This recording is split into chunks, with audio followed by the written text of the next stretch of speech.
We're on the record. Today is May 9th, and we're in the matter of Zachary Coughlin, case number 06M13755. We're resuming with what? Your Honor, well, what I would request is that we can take some witnesses out of order because I have witnesses lined up since 9:30 this morning when we were supposed to start trial, and a few of them are flying in from Las Vegas. Okay, why don't we take those witnesses first? So we're going to take things a little out of order. And also, Your Honor, I understand that we're stopping today at 4 p.m. Yes. Is it possible to either shorten the lunch or maybe work through lunch today since we have such a short amount of time and I have many witnesses? We can work to 1:30. Okay. Okay. And then maybe if you just go with the stuff you have that's important and has some substance to it, not every little thing that you found. Okay, so anyway, we'll go to 1:30 and then we'll take an hour break. You want an hour? I could do it in a half. Okay, a half an hour. Okay, thank you, Your Honor. Okay. And also, one more point of business. I misspoke yesterday about Dr. Tucker. I thought he would be able to testify tomorrow. However, he's advised that he is going to be in the state of Washington tomorrow, but would be available to testify by phone if that's possible. Or if that's not possible, Your Honor, if we could have maybe an hour scheduled at another time for him to testify about his report. I can do it by phone. It will depend on whether Mr. Coughlin will agree to it. Do I have to decide that right now, Your Honor? No, you don't have to decide it right now. You can decide by the end of the day if you would agree to it. For instance, I couldn't have done my deposition by phone, right? I don't know. It depends on whether parties stipulate. Well, Ms. Kagan wouldn't stipulate, so I drove down here instead of having to make her drive to Reno to do the deposition. So. Okay. Well, this is it's a little different. Okay. Because the issue is how much cross-examination do you want to do? You had an interview with him for 3 hours, so have you looked at his report? Mm-hmm. Okay. Do you have questions you want to ask? Yes. Okay, and the question is do you want to do it over the phone or do you want to see him here? But you can think about that. Because I'm kind of leaning towards not to go against anybody's recommendation, or certainly if you think it's better to do it the other way, I'm leaving it totally up to you, and it also depends on when you can come back again. Okay. So it's up to you. You'd like to do it today, though, Susan? I'm sorry? We were talking about this. Dr. Tucker? This point you just brought up. He said that he's available to testify by phone tomorrow morning, I believe. So it would be tomorrow morning. But we're talking to what we were talking about when you brought that point up is we were talking about whether or not we would have him come back here in person rather than just do it the way you want to do it. I know we've kind of been doing everything your way. I see. But Your Honor, if Mr. Coughlin does not agree to accept testimony by phone, that's fine. I would request that we have an extra hour set aside to resume this trial at a later date. Right. And what Mr. Coughlin has to understand is he'd have to come back for that. Right. And I'll leave it up to him. Okay? But you need to let us know by late this afternoon. okay. Okay. So. Thank you. Who's Your first Honor, witness? the State Bar calls Officer Jeff George to the stand. Sure.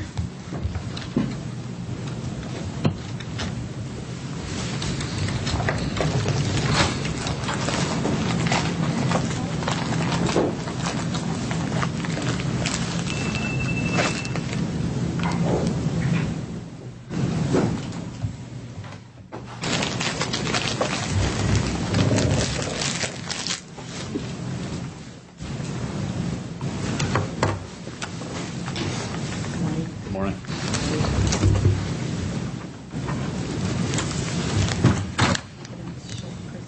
Yeah, it's a confidential proceeding. Oh, but it's from the office. Okay. He's from the I same know that, office. but not everybody knows that. Okay. Okay, well, this is a confidential proceeding, and the person sitting back there is someone from the State Bar, so I just want you to know that. Okay? That person. Yes. And can we discuss why they're back there? Because he's from the State Bar, and I presume that he's watching the proceedings. But he's not affiliated with the State Bar Court? No, he's not affiliated with the State Bar Court. He's from the State Bar's office, Okay. the Office of Trial Counsel. Okay. Okay, so what I'm saying is that he can sit in the hearing. Even though it's confidential? Yes, because he's from that. Is he working on this case, or No, he's not working on this case. can I ask why he's here then? It doesn't matter why he's here. He works in the State Bar. Okay? Okay. So anybody who works at the State Bar could Anyone come? who works in the Chief Trial Counsel's office Okay. can sit in. Okay. Other witnesses can't, All right. or other people from the public. It's not open to the public. Okay. Okay. Would you raise your right hand? Do you solemnly state under penalty of perjury that the evidence that you shall give in this matter shall be the truth, the whole truth, and nothing but the truth? I do. Please be seated and state and spell your first and last name for the record. Yes, I'm Officer Jeff George, Jeff George. Thank you. Good morning, Officer George. Morning. Can you please state your current employment? I am currently employed by the state of California, specifically the California Highway Patrol, and I'm assigned to the North Sacramento area office. How long have you been in that position? I've been employed by the Highway Patrol for 16 and a half years, and I've been assigned to the North Sacramento station for 11 years. And as part of your job, do you make arrests? I do. And have you ever made any arrests for DUIs? I have. How many arrests for DUIs have you made, Officer George? I've personally made about 3,000 DUI arrests over my career and assisted in maybe 4,000 additional. And before you made those arrests, did you have any training in DUI arrests? I do. And what kind of training did you have? I was originally received my training, which was 52 hours in DUI training while in the CHP Academy in 1990.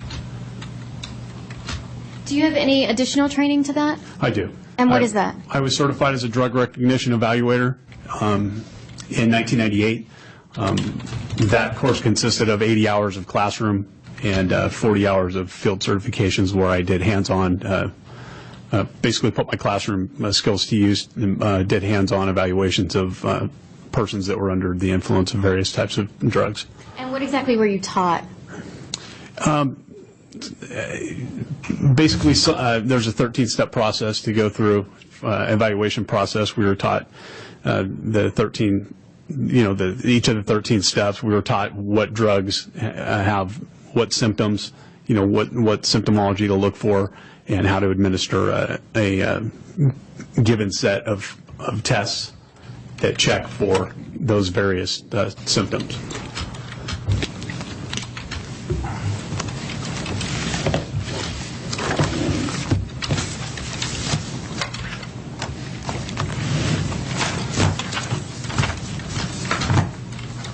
Do you recall arresting Mr. Coughlin, who is the applicant in this matter? I do. And how do you recall that? Well, originally, when I got subpoenaed by this court, I reviewed the arrest report, and I remember distinctly making this arrest. And also, when I saw him today, I remembered him also. Can you turn to Exhibit 69, please? It's in the witness binder that's in front of you.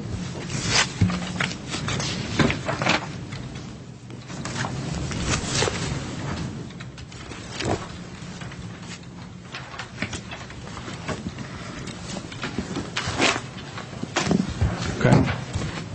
Now, do you recognize Exhibit 69?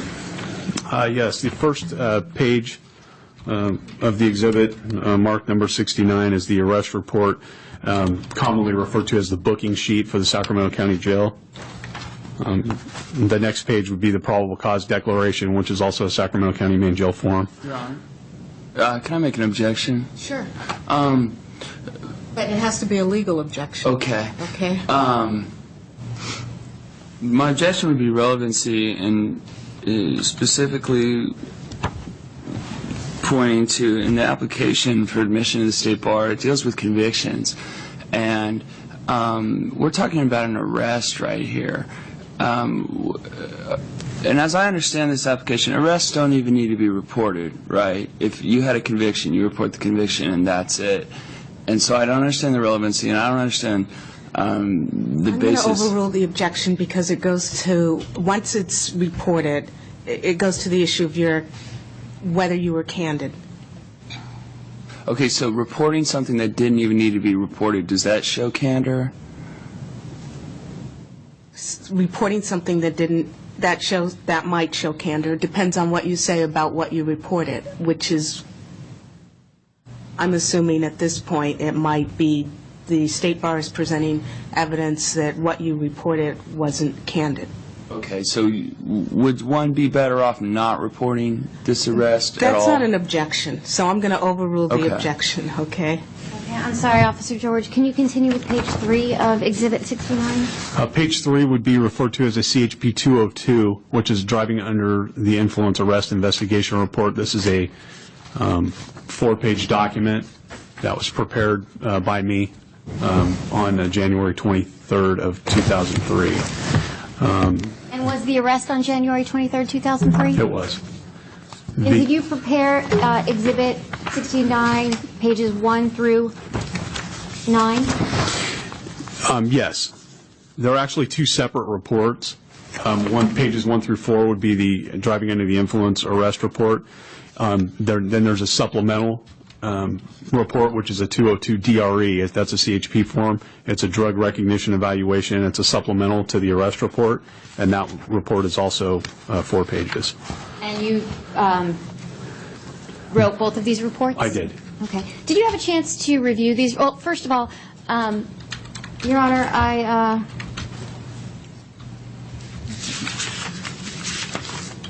no. My understanding, just so I can clear up matters, that this is arrest that led to the conviction of the record. Correct, Your So Honor. it is a conviction, so that's another reason why your objection would be overruled. I'm sorry, I'm not sure I understand, Your Honor. This is an arrest that led to a conviction for a dry reckless, right? Right. Convictions are your duty. You have to report convictions. Right, but does that mean you have to report the charge? If the charges that you were arrested for, if those didn't lead to It doesn't convictions, you matter. were It's a convicted on conviction another at charge. this point. It's a conviction. So let's just proceed. Your Honor, I request to have Exhibit 69, pages 1 through 9, moved into evidence. Is there any objection?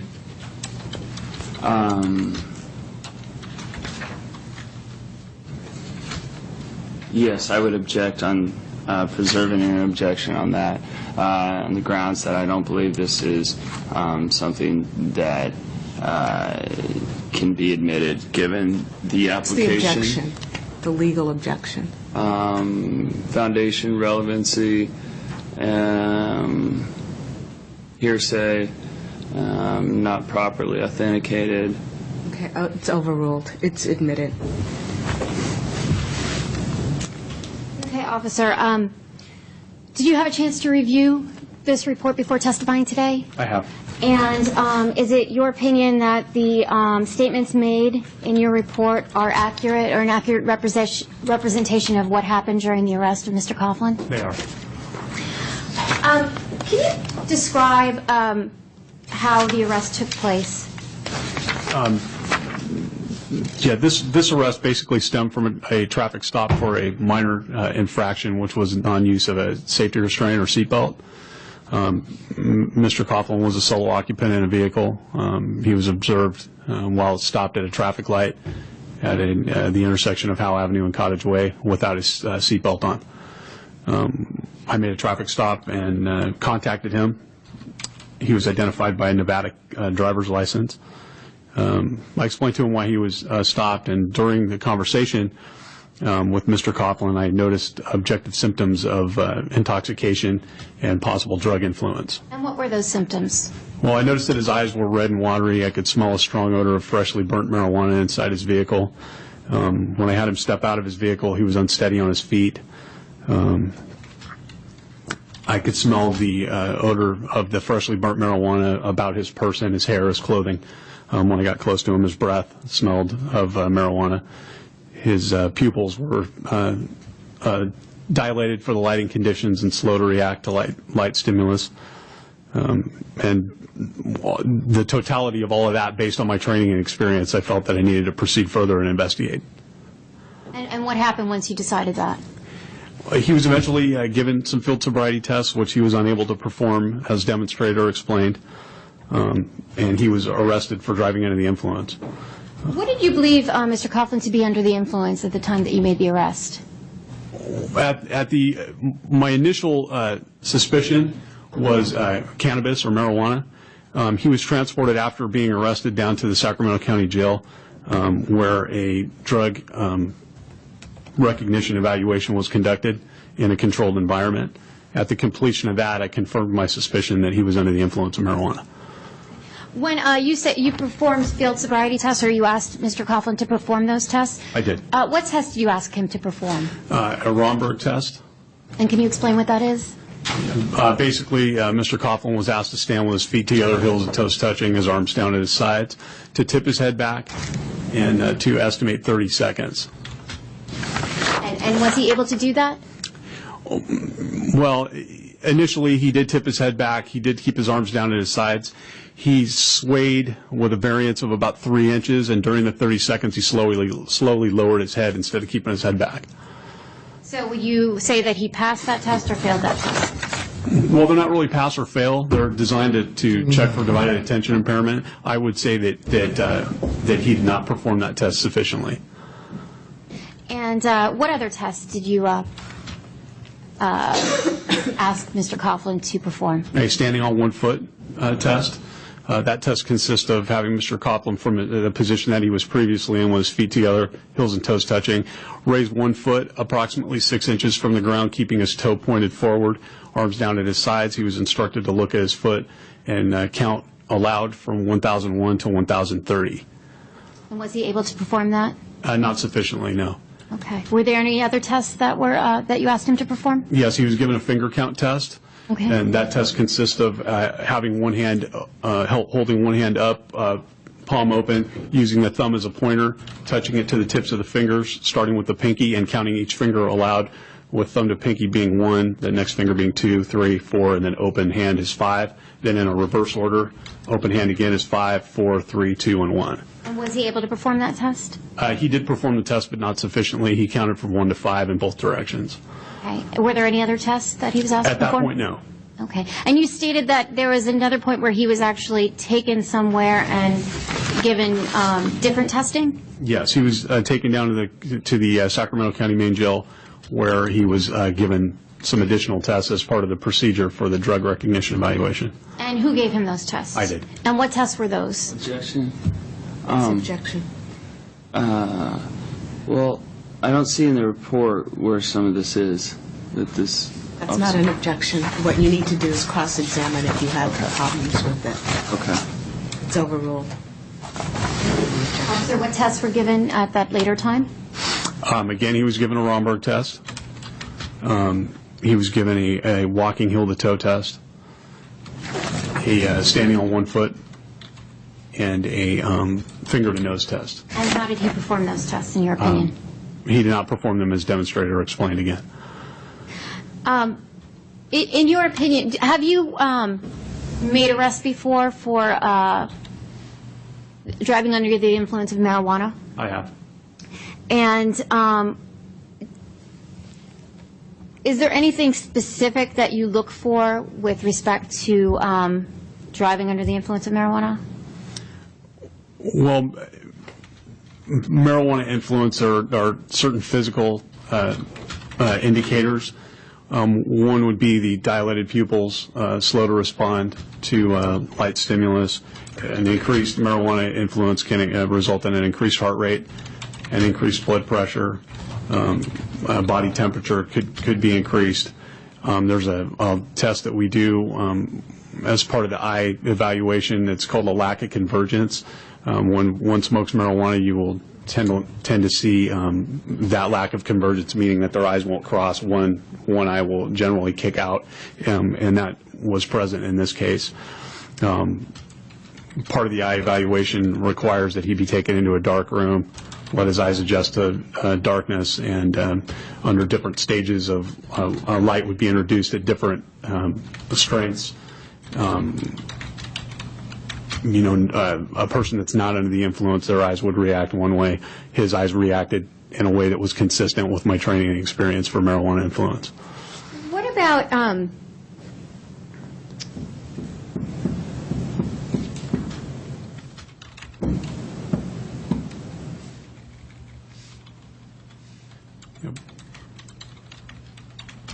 If I can, go ahead. if I can backtrack a little bit, another thing that we check would be we look in someone's mouth, have them pull their lower lip down to look for debris in their gums or teeth, have them stick out their tongue, look for indications of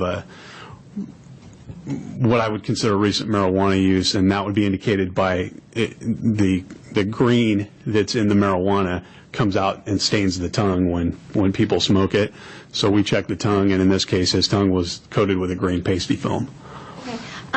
Can you estimate, based on your experience, whether Mr. Coughlin had ingested marijuana within the past 24 hours? Again, based on my training and what I've been trained to look for, marijuana impairment is generally up to 4 hours. Beyond that, you wouldn't necessarily see the indicators that he displayed to me. So if I had to put a time estimate on it, I would say for sure within 24 hours, and more than likely within 4 hours at the time of the arrest. In your experience, are you aware of any instances where somebody would maybe have smoked marijuana in the weeks preceding an arrest and still show signs that you were talking about that Mr. Coughlin exhibited? No. Let's say a daily user for marijuana. Again, the signs of impairment are only going to last about 4 hours from the time he used. So if he had smoked a week, prior, he may come back positive for THC or marijuana in his chemical test, but he would show no signs of impairment. And in your opinion, was Mr. Coughlin showing signs of impairment at the time that you arrested him on January 23rd, 2003? Most definitely. I have no further questions, Your Honor. Cross-examination. Yes, Your Honor. Hello, Officer George. How are you? I'm very well, thank you. How are you? Fine, thanks. Officer George, I'd like to ask you a few initial questions. I assume you graduated from high school? I did. Okay. Can you tell me what your GPA was in high school? Objection, relevancy, and beyond the scope of direct. Your Honor, I think it goes to, no? Okay. No. All right. Did you go to college, Officer George? I attended some college. Did you graduate from college? I did not. Can you describe what and how much college and what sort of classes you took? Objection, relevancy. He's an expert, right? He's a drug recognition expert who got out of high school. So. I'm going to sustain the objection. Okay. So we can't go into this expert's. You can go into his expertise. He's been a highway patrol officer for 16 years. He's made 3,000 DUI arrests in his career. Go into that. His training, 52 hours as I understand. He's certified as a drug recognition evaluator. Okay? Okay. You can go into those. But we can't go into whether he took science courses or anything like that. Into some. What we need to do is go into his community training college as a person who has made 3,000 arrests. Yes, Your Honor. Okay. Officer George, you've made 3,000 arrests and assisted in some 4,000 others. Where would that fall? Where would that compare to your peers? Say someone who, you've been a highway patrol officer for 11 years, you say? 16. 16. 16? Okay. Where does that fall? Are you like Hall of Fame, or are you like? Objection, relevancy. Sustained. Your Honor. And also, your tone needs to be different. Yes, Your Honor. Your Honor, what if one officer had made 20,000 arrests and one had made 500? You're not to ask the court questions. You're supposed to proceed as an attorney. I'm arguing my objection. Okay. And what I'm saying is the objection should be a legal objection, not a speaking objection. Okay, and her objection was relevancy, and I'm explaining why it should not be. And I have sustained. sustained it, so you need to Okay. ask the next question. So I don't get an opportunity to. You need to ask the next question. Let's Okay. ask the next question. Okay. So is that a high number of arrests for DUI? Where do you compare to your peers? Objection, relevancy, asked, and this was already ruled on, Your Honor. Your question is 3,000 arrests, right? Where does that fit in? I'm going to sustain the objection. Well, he certainly went. Okay, Your Honor. Officer George, you certainly went into a lot of detail and got to speak on pretty much whatever it is Ms. Kagan asked you about. So we got a good idea of, your background as it relates to the things Ms. Kagan wants us to know. What's the question? Well,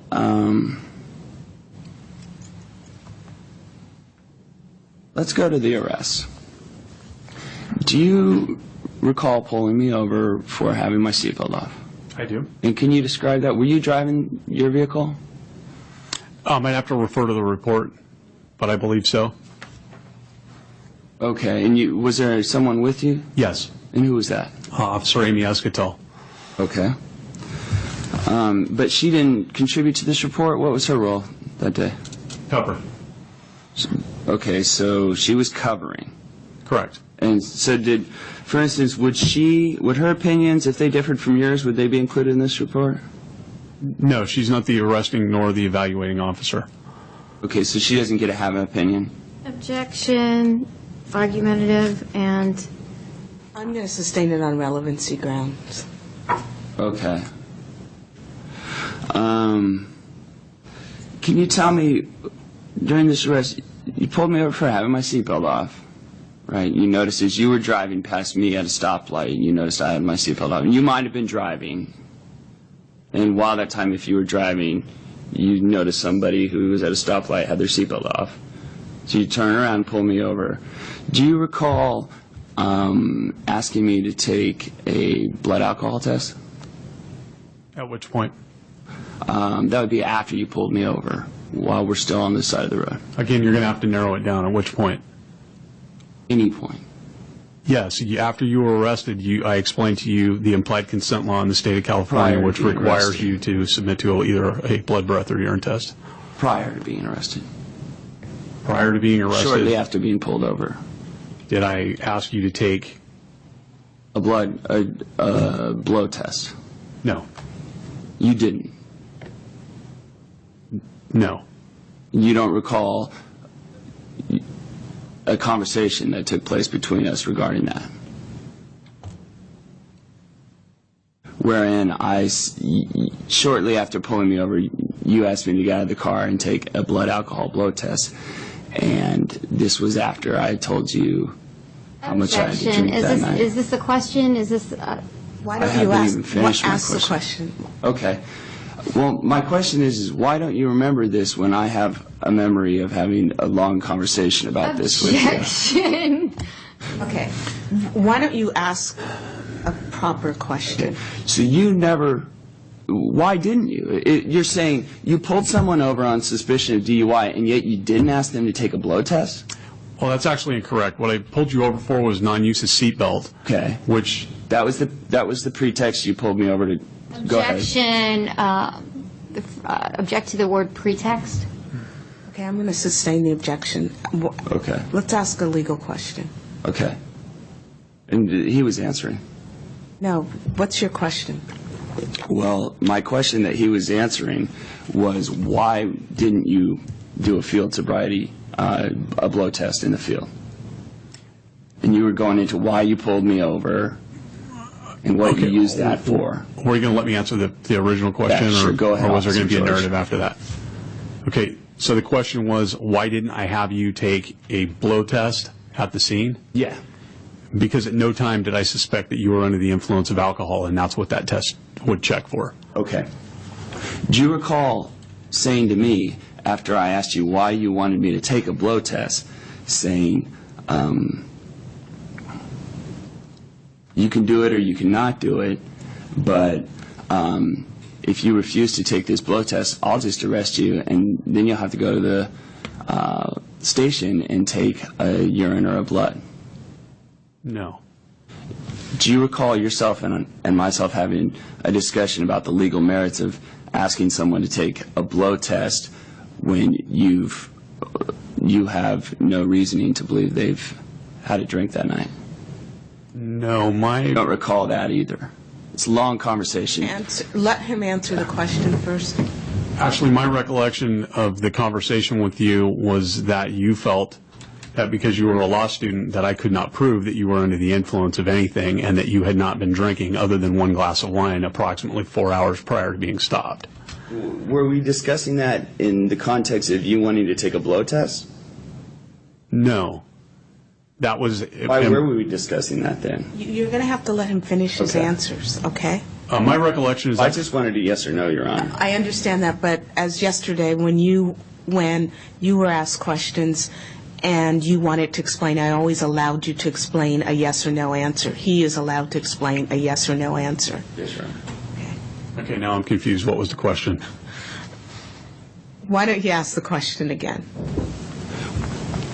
I asked whether or not you asked for a blood test, and then I asked you if you remembered the legal kind of discussion we had about why I was asking you, do you have a right to make me take a blow test if I haven't demonstrated any signs of intoxication and you don't smell alcohol and all you have is you pulled me over for a seatbelt and then you got mad Okay, that why I would don't you ask challenge your him the authority? question, not ask, what's your question?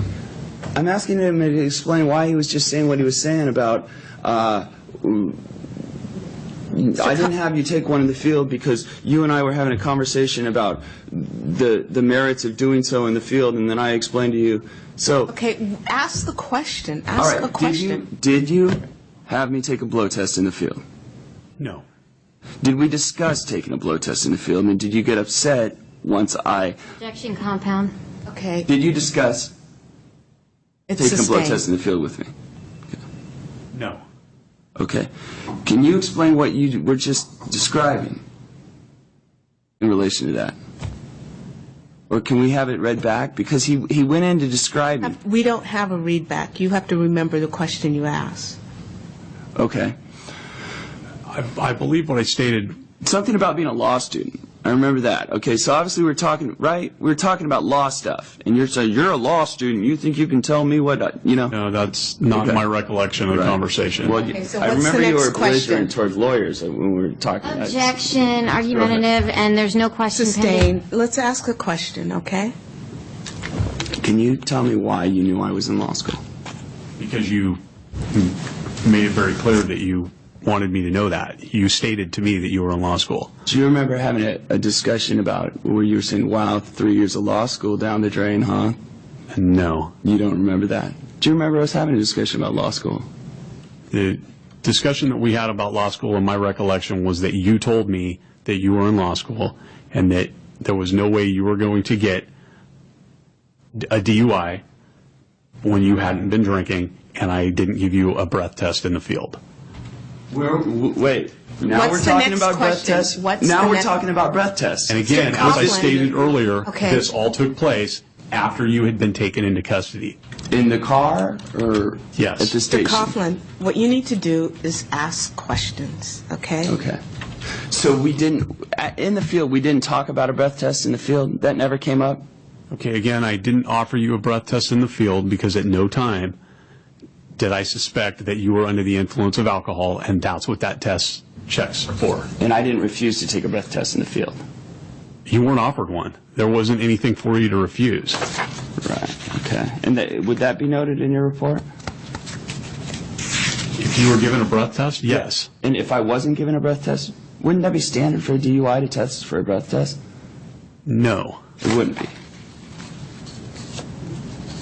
Are you asking me the same question? Yeah, the can you answer's still explain the that? same, no. You're arresting someone for DUI, but you don't give them a blow test, whatever you call it, breath test. I'm not sure that you have a comprehension of how this works. I don't see how anyone could, but go ahead. That field breath test that you're referring to is called a preliminary alcohol screening device. It's a field sobriety test to further assist me in determining whether or not you're under the influence of alcohol. Again, at no time during my contact with you did I suspect that you were under the influence of alcohol. That is why you were not offered that test in the field. Did you ask me how much I had to drink that night? I did. Why? Because it's a standard question. Like taking a breath test would be standard? Again, that is not a breath test. It's a preliminary alcohol screening device. Whatever. It's a field Let's sobriety just say test. breath test, okay. Well, that would be an incorrect statement. Okay. It's not a breath test. But you're blowing your breath into it? It is a field Testing sobriety something? test to determine, What would you like assist me me to in call determining. it? It's called a preliminary alcohol screening device. So you take a test from a preliminary alcohol screening device. That is a field sobriety test to further assist me in determining whether or not you're under the influence of alcohol. Does it give you a reading? It does give a reading. Like a .08 or below or under, that kind of thing? Well, we're talking again hypothetically because none of this applies in your case. You were not offered that test because at no time did I suspect you were under the influence of alcohol. But at some point I took that test, right? You did. As part of the procedure for the drug evaluation, the part of that procedure is to rule out alcohol as an intoxicant. But you wouldn't do that at the scene. Correct. But you did it later. Correct. Because it's it's part of the process for the drug evaluation. I knew that you were going to come back zero. You were not suspected of being under the influence of alcohol. That's part of the procedure at that time to take that test. Did we discuss that in the field? No. We didn't discuss that you knew I was going to come back zero for alcohol. No. Objection, asked and answered. At this point, no more questions in that area. I think it's clear he did not arrest you. Your Honor, if I may, just explain why I'm going into this because it's my belief that Officer George got upset with me for taking issue with his wanting to do a breath test for me when I knew that You've explored that issue, okay? Let's go on to the next question.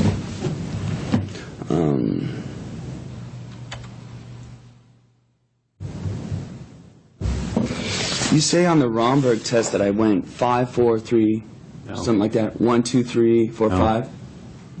That would be the finger count test, Finger not the count Romberg test. Okay. You're the expert, right? Objection, argumentative. Sustained. Okay. On the finger count test, can you describe again how I failed that test? Yes, you counted 1 through 5, and then 1 through 5 again when you were supposed to count 5 through 1. And did you note that in your report? I did? Because I don't see that. Can you explain that to me where that is? Sure. Okay.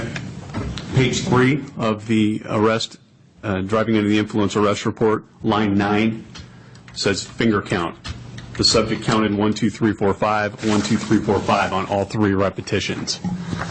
I'm sorry. I'm having trouble finding it. This is on Exhibit 69? Correct. Okay. Page 3? Page 3 of the CHP 202, driving under the influence arrest Can you go by the investigation date report. stamps that are at the bottom?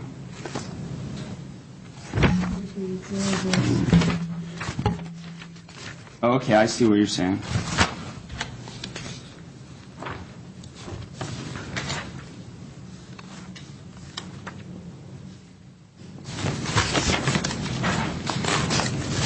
What's your next question? Is that noted elsewhere in your report? I'm sorry?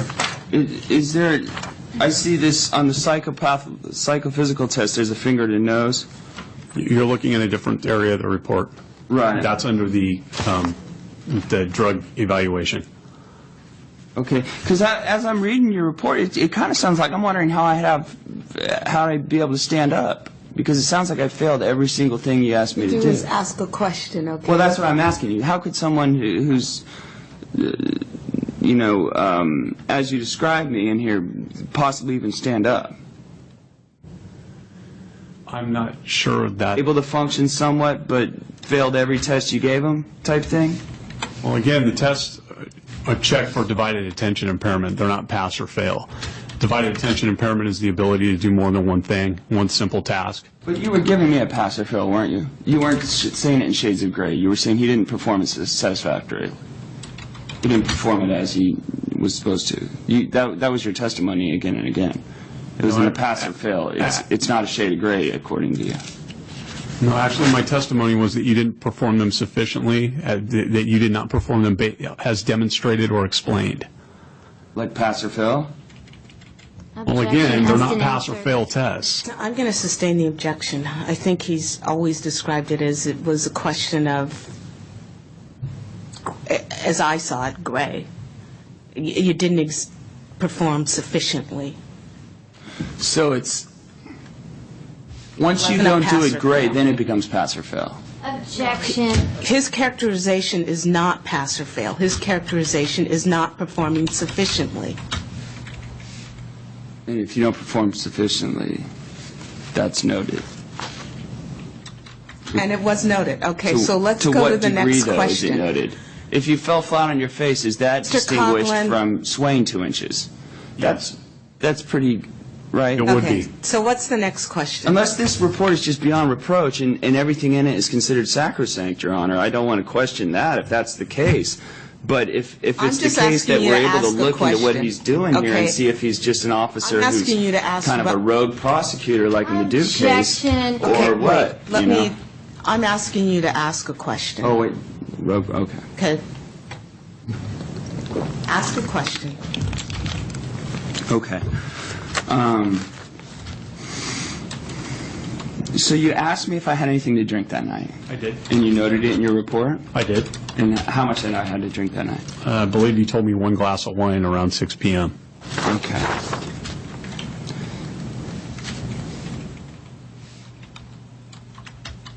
And have you ever smoked marijuana, Officer George? Objection. Relevancy. Sustain. Wouldn't that go into whether or not he could tell They're the someone's... one that's on trial here, not the officer, okay? If he's So you scared need to to ask answer a that, or question. if he was afraid of looking like a I've made my hypocrite. ruling on the Okay. case, on the question, so You let's haven't- move on. Yeah. No? Let's move Okay. on. Let's see. The questions need to be relevant to this hearing.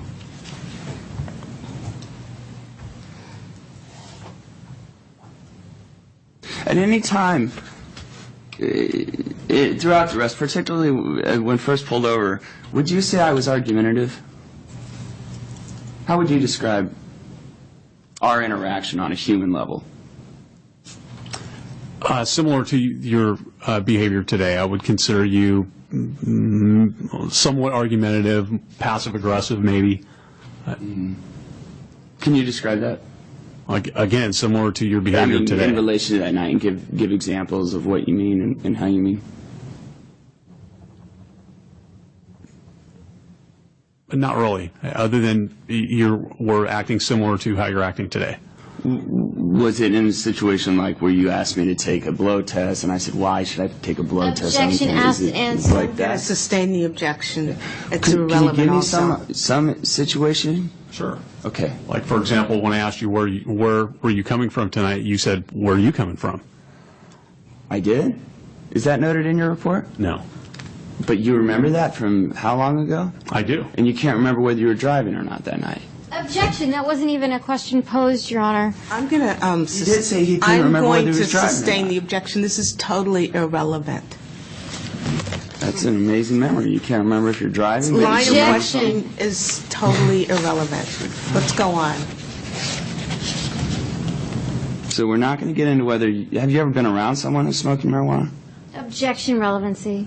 Sustain. I don't know how in the hell a guy can get up there and say he's an expert at something if he doesn't even have to answer whether he's been Mr. around it. Coughlin, you need to ask a legal question. Have you ever been around someone? Have you ever been around He has freshly made burnt marijuana? 3,000 arrests, How about, okay? Okay, has he ever been around freshly burnt marijuana? Yes.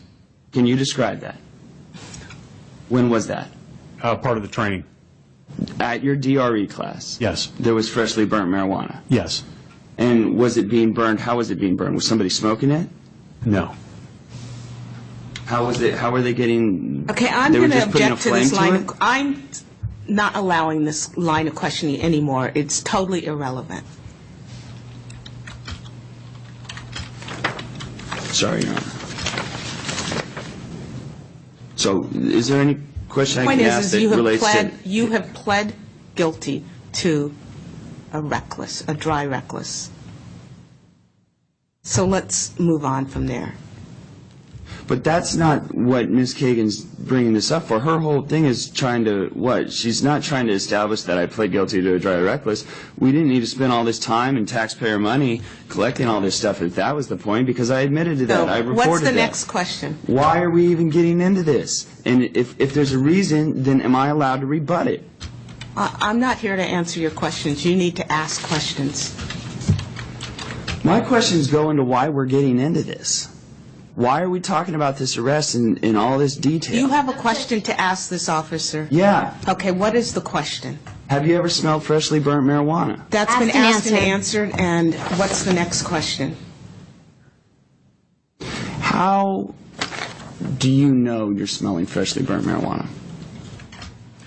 Because it has a different smell than non-burned marijuana. Is that like a smoky smell? Again, it's hard to describe. It's a clearly recognizable smell. Like the standard for obscenity, kind of? Okay, Objection. that a question? Relevancy. I'm not asking, I am not allowing any more questions in this area. You need to move on to another area. Yes, Your Honor.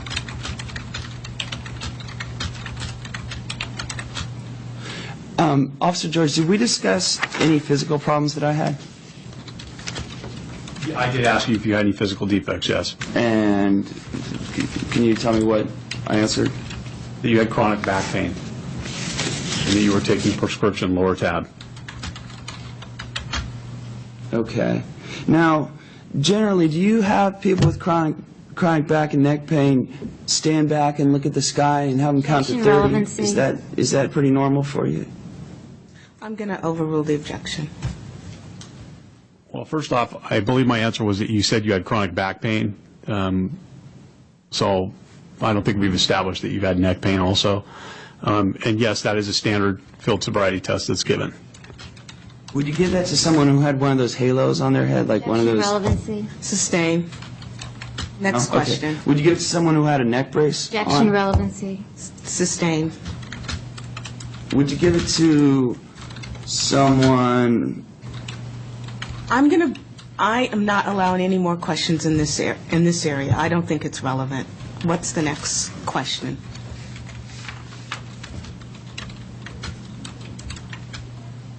Do you have some sort of performance incentive for the number of DUIs you give? Is there a quota or do Objection. you give? Relevancy. I'm going to overrule it.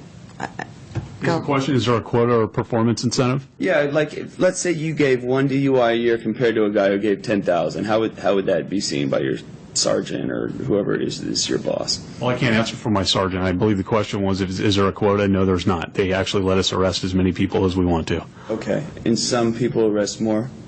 Some people arrest more, some people arrest less. Do you consider yourself someone who arrests more or less? Objection. Relevancy. Are you like Sustained. Sustained. Move on to the Are next you a high question. performer? Objection. Relevancy. Sustained. Next Do question. you give more arrests than the average officer Objection. for DUI? Sustained. Relevancy. That is irrelevant. How can that not be relevant? Coughlin. Does he give more or less? What if he's given more DUI arrests than anybody Hey, in the I'm going to history of take the a brief California? recess. Can you, we're going to take a brief recess at this point, and I will talk to you. You can step step out. outside. Yes. Do you want to go off the record, Your Honor? Yes. Just a moment. Back on the record. Okay, we're back on the record. All right. Officer George, can you tell me in your report, Bates stamp page 8, it says he had an altered sense of time. This is on the Romberg. Altered sense of time estimating 30 seconds and 33 seconds.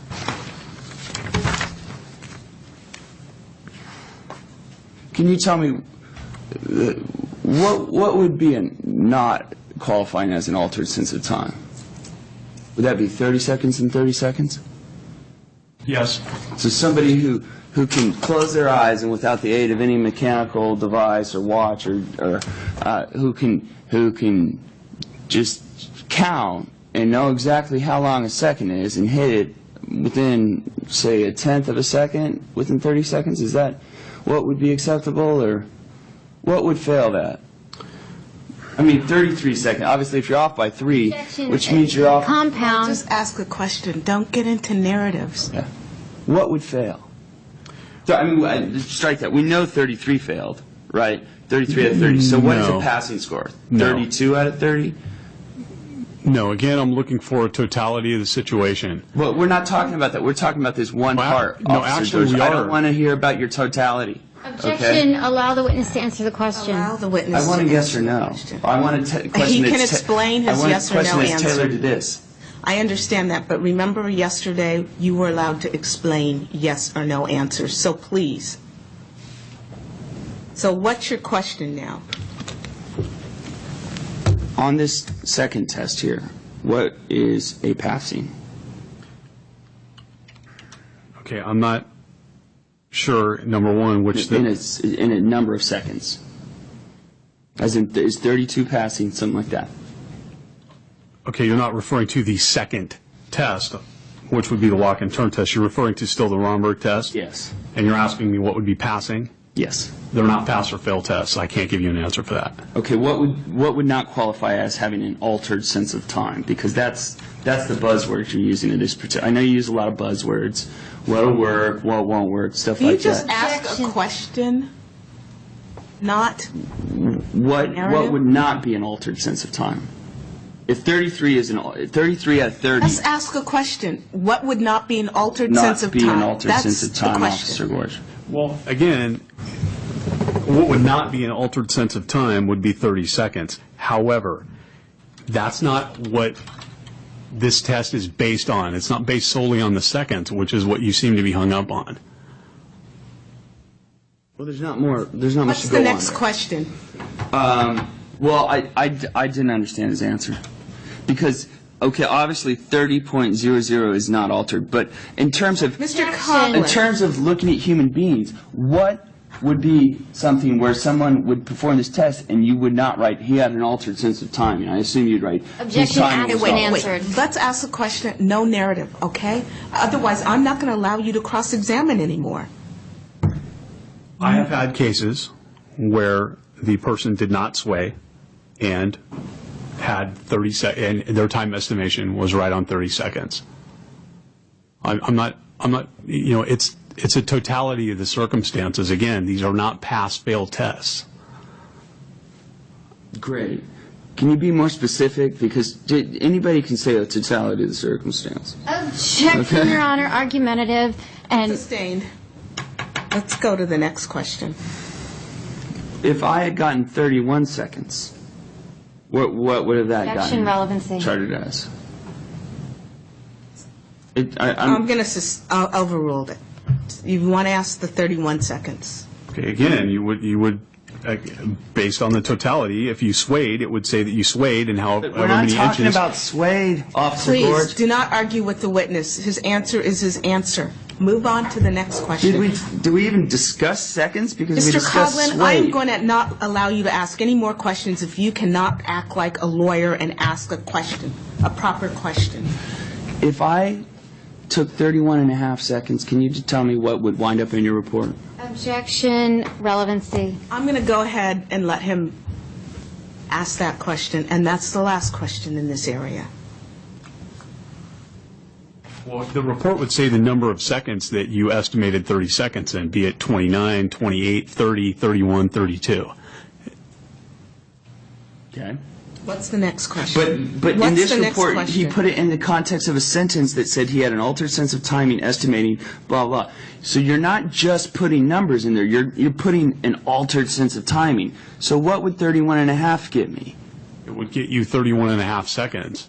Would you say he had an altered sense of timing, estimating 31 and a half seconds and 33 seconds? Because that's what I'm asking. Okay, again, I don't think you have an understanding of how the test works. Whether or not your time estimation is off, the test itself checks for divided attention impairment, which is standing with your head back and estimating 30 seconds. What I'm looking for is whether or not I'm you're... not asking for your description of the Let me test in explain, total. sir. The question. He's going to describing the test in total, and that's not what I'm asking for. I don't want any more questions in this area. You need to wrap up your cross-examination.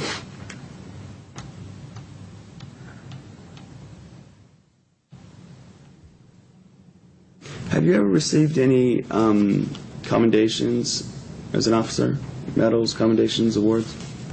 Yes. Can you describe this? Well, let's see. I received a Master Award for shooting. I've been recognized by Mothers Against Drunk Drivers 5 times for my expertise in taking drug and alcohol-impaired drivers off the road. That's Mothers Against Drunk Drivers? Correct. 5 times? Is that like Officer of the Year? No, it's actually not Officer of the Year. That would be separate, and I have not received Officer of the Year, if that's what you're asking me. Okay, so what have you received from Mothers Against Drunk Drivers? An award for my efforts in removing alcohol and drug-impaired drivers from the roadway. 5 times, awarded by MAD. Correct. For your work in DUI. So it kind of sounds like you're a superstar DUI cop. Objection, argumentative. Argumentative, and it's sustained. Are you? So you've been recognized 5 times by MAD. Is that typical of officers? Or is that because you've had an exemplary record in giving out DUIs at a great rate? Objection, compound. Sustained. Why, okay. Is that typical for an officer to get recognized by MAD 5 times? I don't know if I can answer typical. There are several officers that have been recognized more, and there are several officers that have been recognized less. So they don't just recognize 1 a year? No. For example, this year there are 10 people from my station that are getting an award. For this particular award or just any award? This particular award. This Mothers Against Drunk Driving award? Correct. And how many people are in your station that are eligible for the award? Objection, relevancy. Sustained.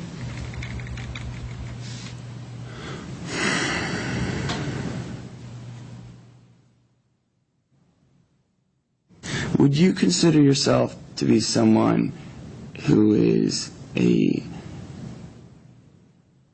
high-performing officer when it comes to giving out DUIs? Objection, relevancy. I'm going to overrule it. Again, that's a matter of perception. No, I just work hard and do the job that they pay me to do. So what's the next question? And so, would you say they're giving out the 5 Mother Against Drunk Driving commendations just because you work hard and you're doing the job they pay you to do, or? Objection, speculation. Sustained.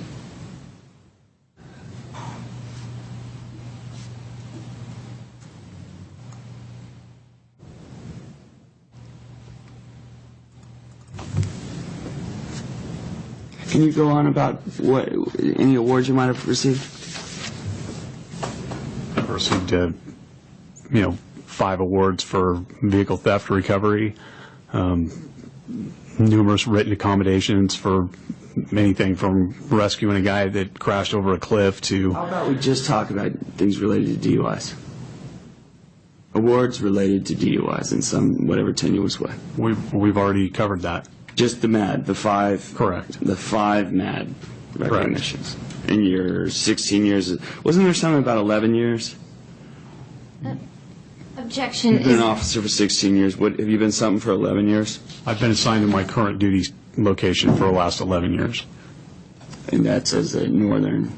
I work for my current assignment is the North Sacramento CHP office. Okay.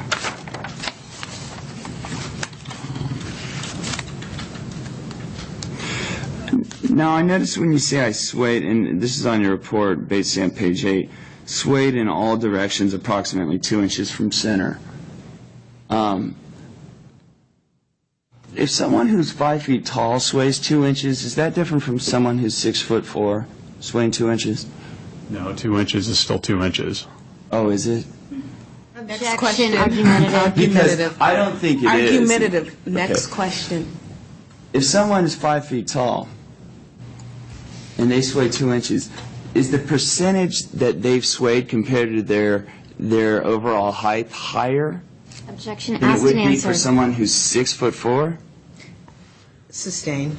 And if the percentage is higher, doesn't that mean they're Sustained. swaying more so for their body height? Sustained. What's the next question? That's something you might learn in college.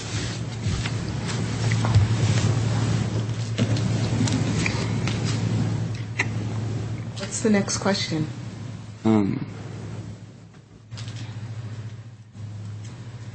How do you differentiate between someone who's 7 feet tall swaying and someone who's 5 feet tall swaying? Objection relevancy. Sustain. Next question.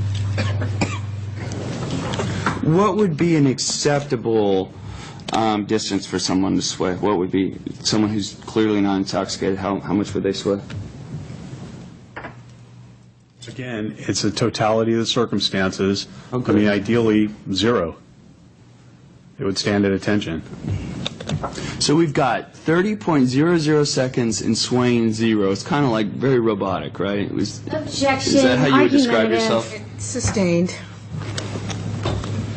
Well, okay, so in a circular way, you've told me what would be good is to do exactly what we're asking you to do, not Objection. sway at all. I haven't finished my Argumentative. question, What's Susan. the question? What is the question? What would be something other than perfect? What would be something that would be would fit in the range of this person is not getting arrested for a DUI and perfect? What's something? I'm going to allow one more question in Not a this area. swaying, I'm Go asking. ahead. Ask the swaying question, and no more questions in the swaying area. Okay. Again, it's based on a totality. It's not based on just that test, which is why I give more than one. But I'm sorry, Your Honor, he keeps doing that. He keeps going, it's totality, But it's not based. I- He doesn't answer my question. He doesn't give you the answer you want, so let's move on to the next question. Any answer he's ever given has been totality, totality. And that's the way it is. What's the next Because question? you can't say. can't accept You can't it. say- Objection, Your half Honor, I inch- move to strike the Because your whole rest of thing this is just cross-examination. baloney. This You're is a baloney. waste of time. I'm going to keep it on the record, Okay. okay? Move. What's the next question? So we're not going to get any idea of how much one can sway. I think I've heard ad nauseum I've swaying heard totality of the questions. circumstances. I haven't heard anything about like half an inch, an inch. Can you move it all? Because it's totality of the circumstances. What's the next question?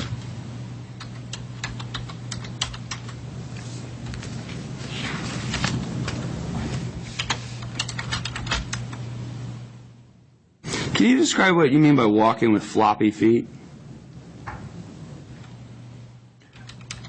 I can give you a brief description that may or may not make sense to you. Have you ever seen someone walk with flippers on, like they're going to walk out and go diving, Yeah. like that? But if someone who doesn't have flippers on, they could still walk like that? Sure. Floppy Next feet. question. What's the next question? Is that kind of a personality type thing, you think? Walking with floppy feet? Relevant. I'm Is gonna that go like ahead dressing and with let a him baseball ask this- cap or like wearing a gold chain or something? Is that like a personality thing? Objection relevancy. I'm going to go ahead and let him ask this one more question. Are you asking me if that's a personality trait? Yeah. I don't know you well enough to form that opinion, so I couldn't answer that. Okay, but it made it in your police report under whether or not I had been drinking or driving, right? Objection misstates what's in the police report. Sustained. Oh, well, I'm asking him. She asked me what was in reports over and over again yesterday. I've sustained the Okay. objection. What's the next question? So, but is floppy feet indicative of someone having been impaired? Objection. Oh, strike that. Go ahead. It can be. But it can also not be? Again, it's based on the totality of the circumstances. It can be, and it could not be. Okay. That's not solely what I'm looking for. Okay, well, let's speed this up. Boil this down to me. Boil me down what you are looking for. What's your top 5 hit list of why you think I was impaired? Let's give us your 5 best shots. I can sum that up in one shot. because you're... Not totality of the circumstances. Let's get some real things that you Okay, have to objection, stand allow the witness to behind, answer the Officer question. Gorge. Okay? Mr. Coughlin, please behave. The question is 5 indicators of why you felt he was under the influence of marijuana that night. Because based on my training and experience, 5 most important, I'm sorry. The Okay, 5 will you please let him explain it? Yes, Your Honor. your physical indicators, the psychophysical tests. Have specific indicate, not broad, Objection. not Allow the index of a witness to book answer type the things to say. question. I don't want you to go to an index of Mr. a book and say this chapter, this Mr. chapter, this chapter. Coughlin, I want you to give me some pretty words. soon I'm going to have you leave this courtroom if you don't behave. So if you could give the court what made you think that he was under the influence of marijuana that night when you arrested him? The physical indicators, which would be red and watery eyes, dilated pupils that were slow to react to light stimulus, green coating on the tongue, odor of freshly burned marijuana about your person and breath, your performance on the field sobriety tests. That's 5. That's what you asked for, right? Yeah. Okay. The 5. Okay, so what's the next question? But I want to talk about these. Okay. I asked that question for a reason. The first one, I believe, was you said my physical characteristics? Physical indicators. Red and watery eyes. That Can was one someone of them. have red or watery eyes? Say someone who works at a law firm as a litigation associate, first year, he's looking at a computer for 10 hours a day. Would that give you red or watery eyes? Objection, relevancy. I'm going to go ahead and let him go with that question. Go ahead. It could. It can also be an indication of marijuana use. Okay. But there's a lot. I mean, how many What's the allergies next give you question? the red or watery eyes? What is the next question? Okay. So, point 1 is something that could be a lot of things, right? Okay, I'm not going to, Point I two, am not but going to there's a take, good thing on point 2. at this Your Honor, point, I am not going to continue. one more question, please. One more question. Okay. That's it. Dilated eyes. Is taking back medication, would that dilate your eyes? No. It doesn't. Opiates don't dilate your eyes, and you're a drug recognition expert. Okay. I rest. Allow the witness Great. to answer the question, Your Honor. Please do. Please do. I'd love to hear this. Actually, that's a narcotic, which would constrict your eyes. Next question. Right. So narcotics don't ever dilate your eyes. Soma can dilate your eyes, but that's not what you were taking. You were taking Lortab. So, What's the next in your question? Say case, no. constrict by that would make the pupil smaller? Correct. Okay. So point 1 was we had red watery eyes. Point 2 was we had You don't need to dilated eyes. summarize the answer. You need to ask the next question. Okay. Point 3 is my question. What's the question? Can you elucidate what point 3 was? Refresh me. I'm asking you. He needs to be refreshed. Well, it's his arrest, and they're his answers, Mr. Coughlin, right? you're not asking a proper question at this point. I'm Okay, gonna so cut this short. point 3, I'm going to say it was the floppy feet thing. I don't know. Okay. Okay, I'm going to say it was a floppy feet thing, which could be kind of like a personality thing. Maybe one of these hip-hop Objection people is that- who walks is- around with their floppy feet and their attitude and Counselor all that, right? testifying? What's the next question? Are all 5 of these things you said, could they all be described by things other than intoxication? Could they be caused by things other than intoxication? Well, I'm sure from sitting where you're sitting, yes.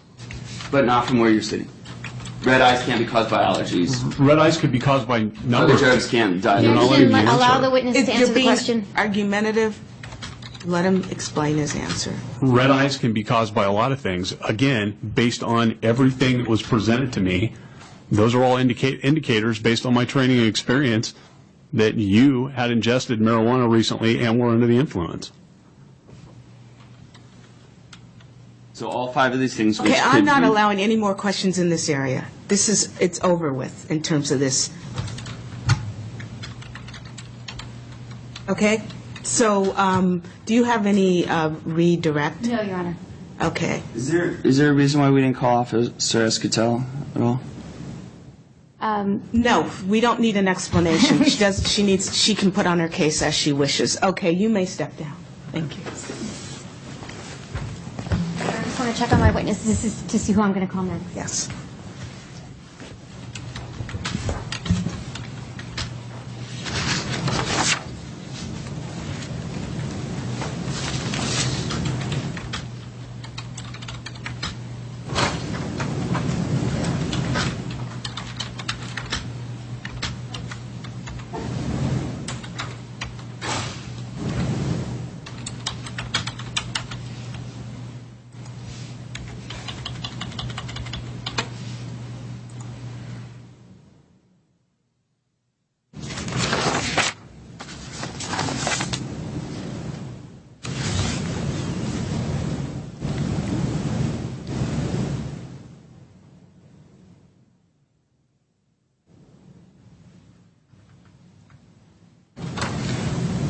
Your Honor, can I ask, is there a transcript being made of this? No, you're going to have to order a transcript. Okay, but we are having every word. You have a disc. Okay. Thanks. We'll just walk forward to the witness stand. Your Honor, the State Bar calls Mark Trados. Okay. Hello. Would you raise your right hand? Do you solemnly state under penalty of perjury that the evidence that you shall give in this matter shall be the truth, the whole truth, and nothing but the truth? I do. Please be seated and state and spell your first and last name for the record. My name is Mark Tratos, T-R-A-T-O-S.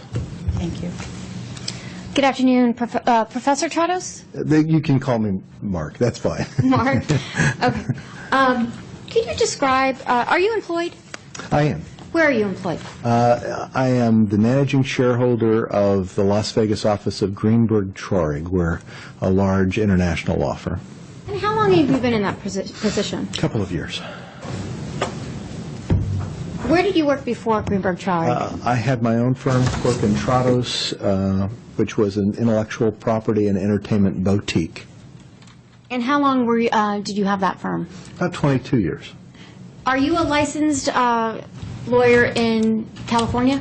California and Nevada. And where do you primarily practice? Most of my time is spent in Nevada. I have had a lot of work in California over the years, but it's a small fraction of what I do in Nevada. Do you have a specialty? I do. I'm an intellectual property and entertainment lawyer with special emphasis on Internet law. Have you ever taught any classes in Internet law? Yes, I've been a regular adjunct faculty member for UNLV's Boyd School of Law, where I teach cyber law, rights of publicity, privacy, and defamation law, and entertainment law. And how long have you been teaching those courses for UNLV? I believe since the second year that UNLV was open, I began teaching there. I've also taught at Arizona State, and I'm on the boards of Lewis and Clark Law School in Portland and Southwestern in Los Angeles, and I am the vice chairman of the Board of Visitors for the National Judicial College. You said that you had been teaching at UNLV Law School since the second year it opened? I believe that's correct. And do you have an approximate date for that? Again, I think we're in our 7th year, so 6 years ago, something like that. And at some point, did you teach a cyber law class at UNLV in the summer of 2001? I did. Was Mr. Zach Coughlin in your class? I believe he was. He was one of my students. And do you recall any contact that you had with Mr. Coughlin regarding that course? Yes, he was a bright student in the classroom. We had a difficulty, I think, at the end of the class with a missing paper. Okay. Well, I would like to discuss the missing paper. Can you explain to me what was the paper? Was it an assignment that you gave? It was part of the class grade, accounted for 40% of the class grade, and it was part of the way that we got people to understand cyber law or internet law by actually having them research in an area and write a paper on an approved topic. Were there, do you recall when the paper was due for that class? It was at the end of the semester. I think it was turned in at the end of the semester. It was sometime in the July-August timeframe. Were there any requirements for turning in the paper? Yeah, I required that each of the students turn in the paper both in a written, printed form, physical paper, and to submit it electronically as well. Did you explain to the class why you needed an electronic form? Not necessarily. It was a cyber law class, so expecting it to be turned in electronic form would seem to make sense. But it was also for my convenience, so I could read it on my computer. Now, did Mr. Coughlin, do you know whether or not Mr. Coughlin turned in that paper at the end of the semester? Mr. Coughlin believed he did. I had no record of it, and we had a series of discussions about that fact that I had neither the paper copy nor the electronic copy, and I couldn't give him a grade until I had the copy so I could grade it. Did you ever have Mr. Coughlin's paper in your possession that you know of? Well, I subsequently, I think September, October, got a 6 or 7 page paper from him, which I don't think he represented as being his original paper. I think it was something that he was able to retrieve sometime later on. He indicated to me that he had a problem with his computer had crashed or something, and he was unable to retrieve the paper. But did you ever have the final paper that he turned in, not the draft, in your possession? Not that I'm aware of, ever. Okay. When did you realize that you didn't have that paper? I think I realized that it didn't have it when I was grading the remainder of the papers. I had graded papers. It was not one of the papers in my paper pile, and therefore I gave him an incomplete, and I think that's how it came up. Were there any other papers that you didn't receive from students in that class? No, that was the only paper I didn't receive. Professor Trados, I'd like you to turn to Exhibit 5 in the binder.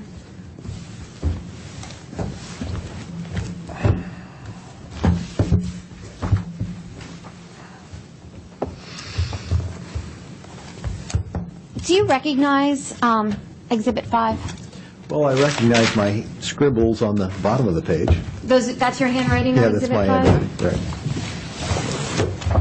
What about page 1? Is this something you recognize as an email from Zachary Coughlin? Let me read it briefly. Oh, sure.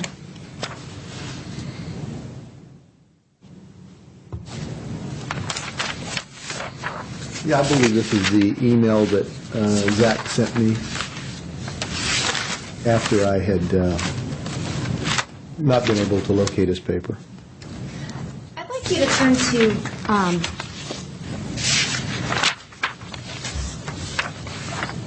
page 8. They'd say on page 8 of the exhibit. Mm-hmm. Do you recognize page? Oh, sorry. Do you recognize page 8? Page 8 of the exhibit just says, Zach, please send me another copy of your paper? Yes. Yes. And how do you recognize this? Because I remember doing that. I remember asking for another copy of the paper to be sent. Is this the first contact that you had with Mr. Coughlin regarding the paper that you recall? I don't know if it was the first, but it was very early on in it because he believed he had sent it, but we could not locate it, so we asked him to send us another copy of it. Is there a reason that you use the word another copy in that email?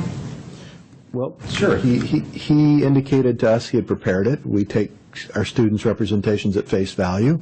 I had no reason to doubt it, so I assumed he had a copy and he'd send me another one.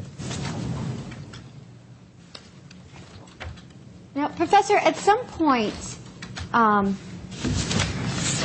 did you alert the law school dean about Mr. Coughlin's behavior in this regarding the paper? Your Honor, I'm sorry to interrupt. Legal objection. Could I use the bathroom? the restroom? Yes. I'm Okay. sorry, Your Honor. I'm having some bladder problems. Okay. Okay. I understand. All right. Why don't we take a 5-minute break? Back on the record. Okay, resuming with the direct of Professor Tadas. Professor, I believe my last question to you was, at some point, did you refer this matter with Mr. Coughlin to the dean at the law school? After some weeks, I did, yes. And what was the basis for that referral? I was concerned about the matter escalating. Mr. Coughlin had indicated he couldn't get the paper back to me because of some injury to his laptop. So I offered to pay for having his hard drive done. As an internet and computer firm, we had access to people who could do those kind of things, and so we offered to help him retrieve the paper if that would help. Somehow the communications got a little more agitated, and I thought it was something that probably I needed some guidance from the dean on as to how I should handle it, so I contacted the dean to try to get a handle on it. When you just testified about things getting agitated, can you go into a little more detail about that? Well, I understood that I had a student that was frustrated that he was not getting a grade because I was not giving him a grade, and I appreciated his concern about that. At the same time, I needed to have the paper so that I could grade it. Because he hadn't sent me an electronic version, and I didn't have a paper version of the paper, I had asked him to send me another copy electronically so that I could at least examine it. When he was unable to produce that, then it made me concerned as to whether or not the paper had, in fact, existed. And as we, went back and forth in an exchange of emails, I simply reminded him that in the class we had requested that he send both paper, or good paper and electronic, and that I hadn't received either. And even if he had turned in the paper one, I didn't have the electronic one, and therefore we needed it. Essentially, when the hard drive problem apparently materialized, there was a problem with his computer, so he couldn't give it. It put me in an awkward spot of not knowing what to do for him, and that's why I think he got frustrated, and I certainly was frustrated. Can you turn to page 9 of the exhibit, please? Okay. Pages, do you recognize pages 9? Oh, not page 9, okay. Yeah, date stamp, page 9 through 15 of exhibit 5.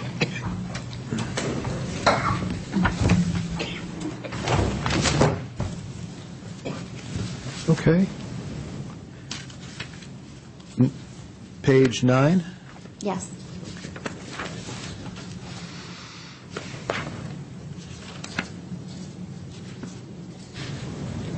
Yes, I do. And how do you recognize that? In September, Zach sent me a email and attached a copy of a document which he thought was a very rough draft, expressed it as a very rough draft of the article that he said he had drafted or written, and that's what I see in this exhibit, and it is, I guess, page 9, page 10, 11, 12, 13, and going to page 15. Did you use that draft that Mr. Coughlin provided to issue a grade for the paper in the class? I did. What was your impression of the draft that Mr. Coughlin turned in?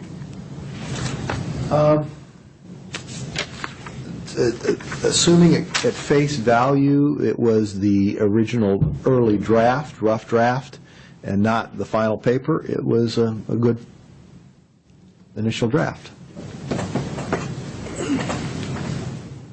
Was there any language in the draft that you recall that you found to be out of place for a paper for law school? Well, it had some colorful language in it. if I, on page 14, let's get pissy over the meaning of revision, I thought was probably not the kind of scholarly. Your Honor, relevancy. I'm going to allow 1 or 2 questions in the area.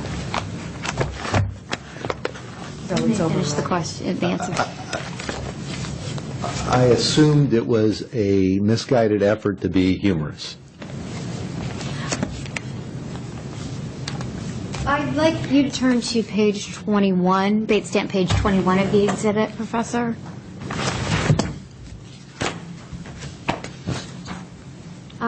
Do you recognize this page?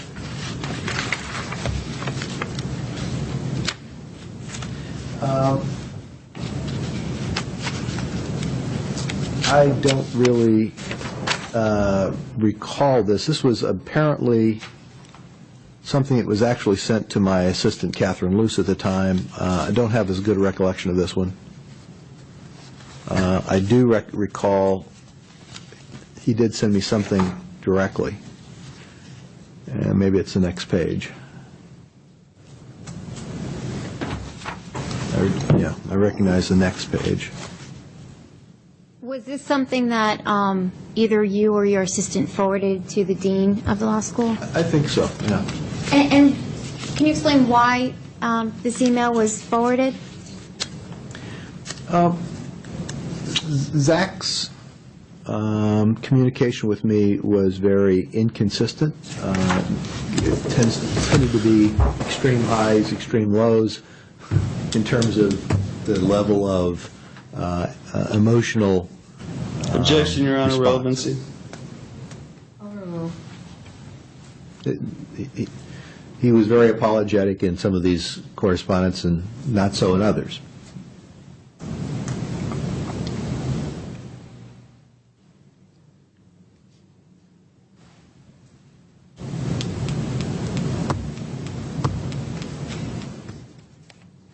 How would you describe the content of the emails that Mr. Coughlin sent to you regarding this situation?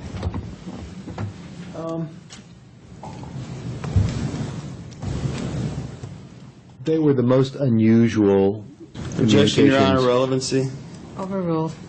They were the most unusual communications I received from any law student or any student at any institution that I taught at ever. They were just different.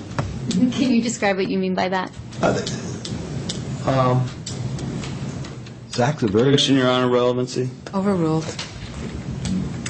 very articulate, but somewhat erratic and troubling. I mean, they were just the kind of communication that I don't think any professor would be comfortable in getting. Did they cause you any concern? Well, they only caused me concern that he was conducting himself in a fashion that I thought was of concern. Not that I was personally feeling bad or threatened or anything of that nature. It was just the conduct was unusual. Now, you testified earlier that you referred this matter to the dean at the law school, correct? I asked the dean how I should handle a missing paper, having never had the situation before. What would I do with this? How would I approach it? What should I do in terms of granting a grade or not granting a grade? Because as he expressed in his communication to me, I was holding up his graduation and his ability to become a lawyer. And obviously that's a very serious matter. It's something that would concern any faculty member to think that that was what was happening. And so I went to the people who essentially could give me directions on how I could best respond, which was the administration. Are you aware that the administration opened up a academic dishonesty investigation against Mr. Coughlin related to the emails that or the class that he attended with you? I'm aware that they had already had a file on Mr. Coughlin and they did Objection, something Your with it. Honor, he's not answering the question. Relevancy. Overruled. I'm sorry, I didn't hear the rest of your answer. I was told that they had already begun a file on Mr. Coughlin on other matters, and they would add this to it.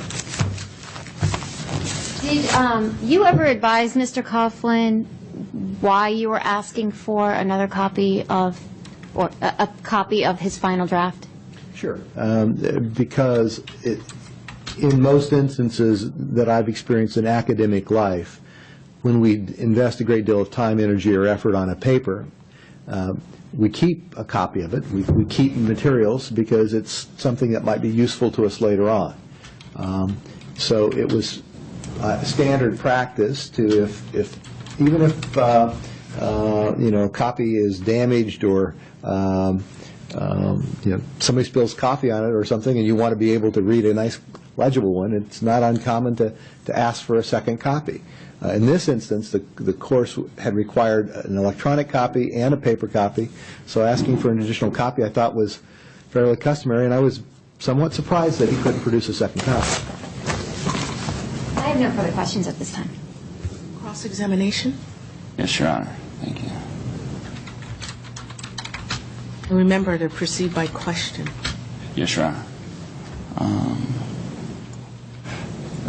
Mark, can you tell me, how did you make this request for this digital copy to the class?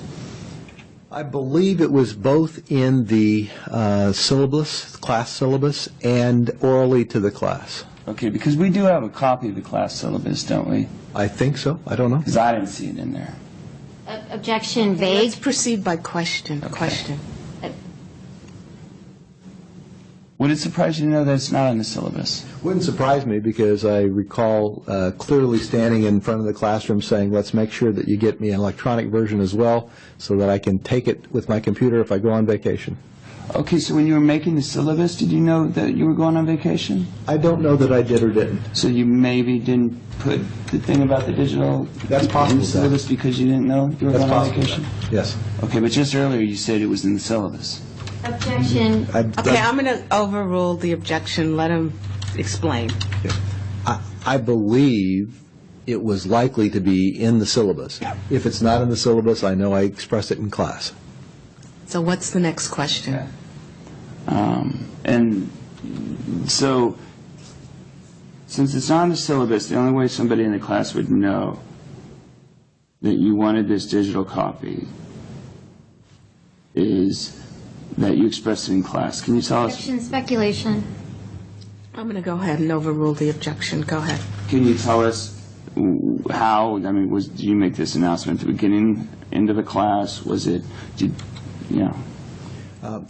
Zach, my policy typically is, as we're getting ready to get papers turned in, I'm mentioning it several times during each of the class sessions to remind people because it's a fine deadline and I have a limited amount of time to grade.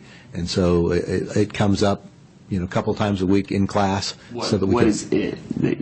reminders about the paper come up several times. I asked you about the digital copy, and when you announced that digital copy is a requirement for this course, when did you ask that? Argumentative. When did you say that? Why don't I overrule the objection and go ahead and let you answer it?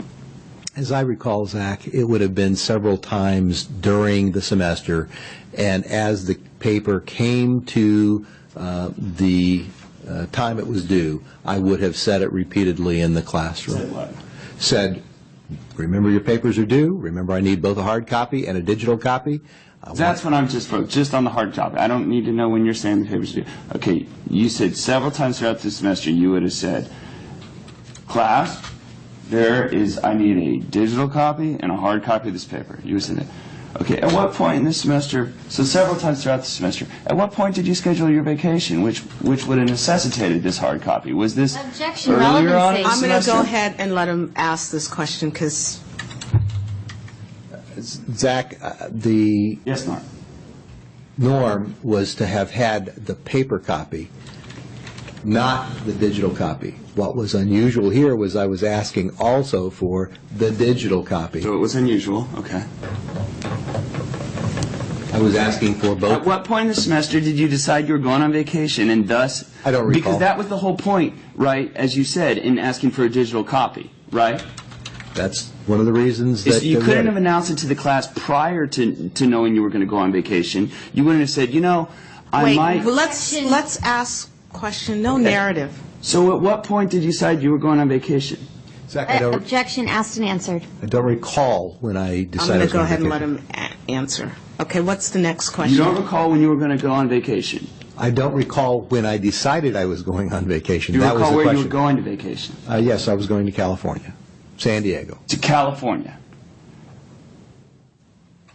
And did you bring a laptop with students' papers loaded onto it for grading? I did. You did. Okay. So it was at some point in the semester that you knew, okay, I'm going to go to, and how long did you go to California for? I think I was there for 4 or 5 days. And this would have been around when?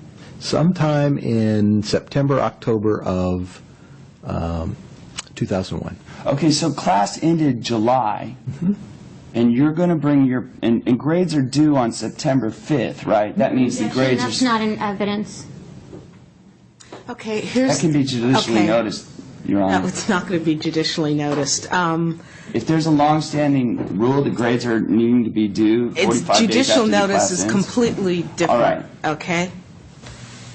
I didn't go I mean, to a here's- top-tier law school. I went to UNLV. Okay. So, 100 Law School. Okay, Mr. Coughlin, here's the problem.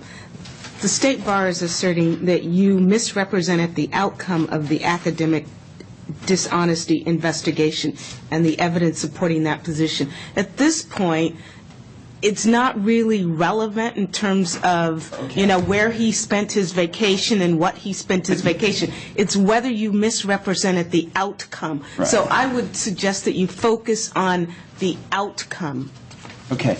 I'm just trying to understand, Your Honor, why Mr. Trados would be loading papers on to But that's not the issue here. To grade 5 days after grades were supposed to be That's turned not in. the issue, so it's relevant. It goes to whether he even knows where anything is, or if he's 45 But days late to grade something. But that is not the issue in this case. It's what you represented to the California State Bar regarding the outcome of all this. Right, and a central issue in this is whether he announced to the class that digital copies due. It's Somehow not- we made that a central issue. Okay, like that's this a is big not the deal. issue, Yeah.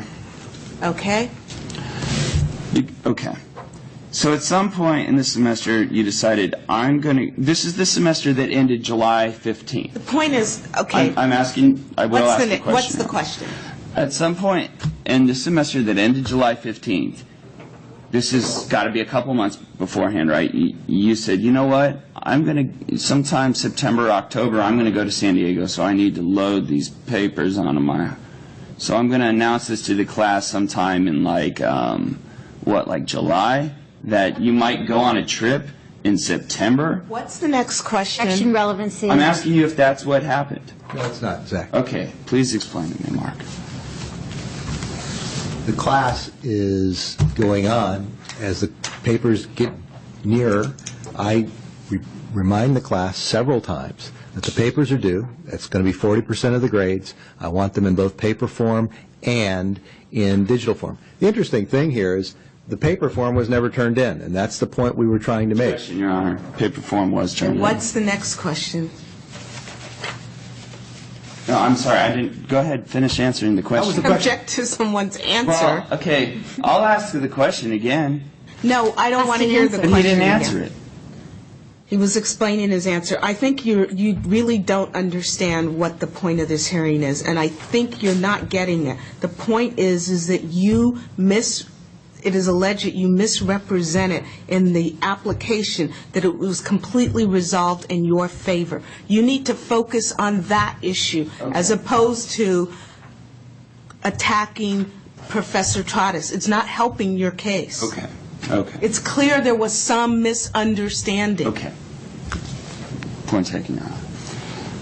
Mark, did you have a student in the class who worked for you? I probably did. You don't remember a gentleman named Don. He was a summer associate for you. He was in the Don sidewalk. Prunty is still working for me. He's still with you. And was he in that class? I believe he Objection was. relevancy. And he got I'm an going to A go in ahead that. and let him explore it for... He got an A in that class, didn't he? He was one of several people who did. There was only a couple people that got an A, right? I believe there were several. How many? Several. Objection relevancy. Sustain. His employee was one of a couple people who got an A in this class. Okay. Remember, the issue is your misrepresentation about the outcome. Right. Well, but this goes to why my name wasn't on the paper, Your Honor. It why doesn't I put matter my why social your name- security number on the Okay. paper, because he's got one, that's what we did in every Mr. class. It was blind grading. And two, if Mr. we got an employee Coughlin, in but the this class. is totally irrelevant. No, it goes to whether or not this paper was turned in, Your Honor, and that is relevant. It doesn't make any difference whether the paper was turned in. It doesn't? Not in terms of this hearing. What does? So it doesn't matter whether, let's say I did turn this paper in. Let's just go ahead and assume that. That doesn't matter. That doesn't, is that what you're saying? Outcome of the academic dishonesty investigation and what you reported as the outcome. Okay, so whether or not I did this is irrelevant, right? Mr. Coughlin, what's your next question? Because I'm just confused, because we say, well, if it's the outcome that matters, then why did we go into the arrest? You know, because we could have just looked at the outcome and we would say, okay, we got a dry reckless, you reported it, boom, we're done. But instead, we spent 4 hours on the arrest. You reported... Now, if the outcome is the only thing that matters, why are we looking at the... You reported that the investigation was resolved completely in your favor. That's the alleged misrepresentation. So... Objection, Your Honor. I don't know where... Okay, never mind. Let's ask the next question. Okay. Mark, did I get a passing score in this class? I believe you got a D in the class. Okay, is that a passing score? I believe it's a passing score. Okay. Do you know whether or not I'd ever received another D from any Objection, professor? relevancy. Sustained. Okay. Oh, no. So I passed the course. Do you usually pass people who have committed academic dishonesty? Objection, relevancy. Sustained. Would you pass someone who's committed academic dishonesty? Objection, If I was relevancy. aware of it, no. If you were aware of it? No, you wouldn't. Okay.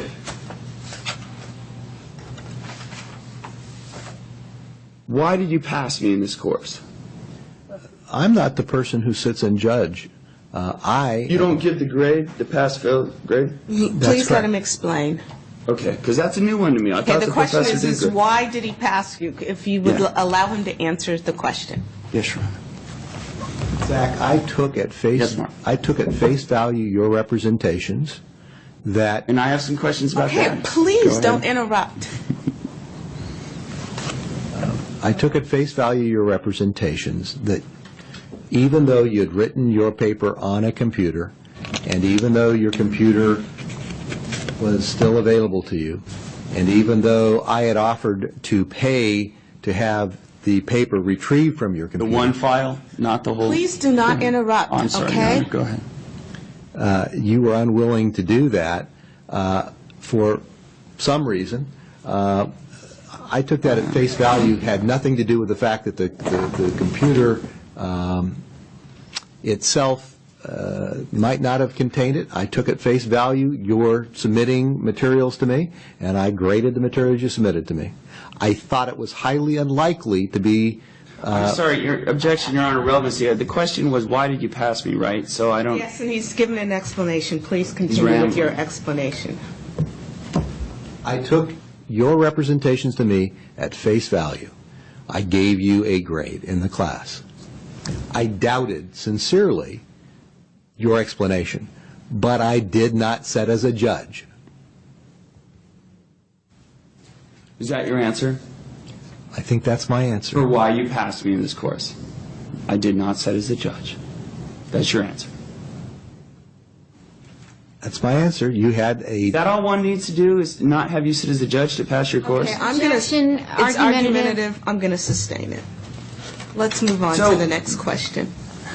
You passed me, so I passed the course, right? Could I, if I would have been guilty of academic dishonesty, could have I passed the course? Objection, asked and answered.